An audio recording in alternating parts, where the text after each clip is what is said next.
సామాజిక బస్సు యాత్ర పేరుతో ప్రయాణిస్తున్న వాళ్ళు మంత్రులైతే తుఫాను వల్ల నష్టపోయిన రైతుల గోడు విన్నారా అని టీడీపీ ఉత్తరాంధ్ర ఇన్ఛార్జ్ మాజీ శాసన మండలి సభ్యులు బుద్ధ వెంకన్న ప్రశ్నించారు. నష్టపరిహారం ఇచ్చే కార్యక్రమాన్ని చేపట్టకుండా బస్సు యాత్ర పేరుతో గ్రామాల్లోకి వెళ్లి దండుపాలెం గ్యాంగ్ లా మారారని వారు ఎద్దేవా చేశారు. వాలంటీర్లను పంపించి బాధిత రైతులను బెదిరించి మీటింగ్లకు రావాలని ఒత్తిడి చేస్తారా అంటూ ఆగ్రహం వ్యక్తం చేశారు. విశాఖ జిల్లా తెలుగుదేశం పార్టీ కార్యాలయంలో మాట్లాడుతూ వారి బాధలను పట్టించుకోకుండా బస్సు యాత్రలు చేస్తారా అని మండిపడ్డారు. టీడీపీ అధికారంలో లేకపోయినా నష్టపోయిన రైతుల దగ్గరికి వెళ్లి చంద్రబాబు మాట్లాడారని, వారు సమస్యలను కేంద్రానికి తెలియపరిచారని తెలిపారు. బాధితులను పరామర్శించడానికి వారికి సమయం లేదని, సుబ్బారెడ్డి, సజ్జల రామకృష్ణారెడ్డి, సాయిరెడ్డి వంటి వారే బాగుపడ్డారని విమర్శించారు.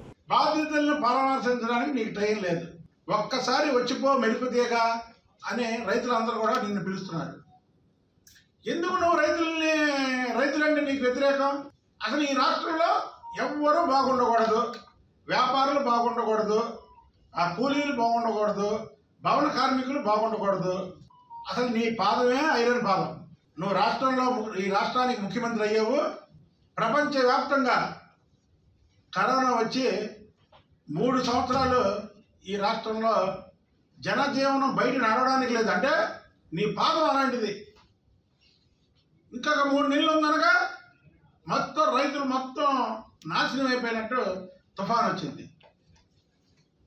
అసలు నీ ప్రభుత్వంలో ఒక్కరు బాగున్నారని చెప్పు, ఇదో వీళ్ళు బాగున్నారు అని చెప్పు. అలాగని చర్చకు వస్తావా? నువ్వు వస్తే ఏం చెప్తావు? నువ్వు పెద్దిరెడ్డి బాగున్నాడు, విజయసాయిరెడ్డి బాగున్నాడు, సుబ్బారెడ్డి బాగున్నాడు, సజ్జల రామకృష్ణారెడ్డి బాగున్నాడు, ఇంకో రెడ్డి బాగున్నాడు, ఇంకో ఆ రెడ్డి బాగున్నాడు, ఈ రెడ్డి బాగున్నాడు.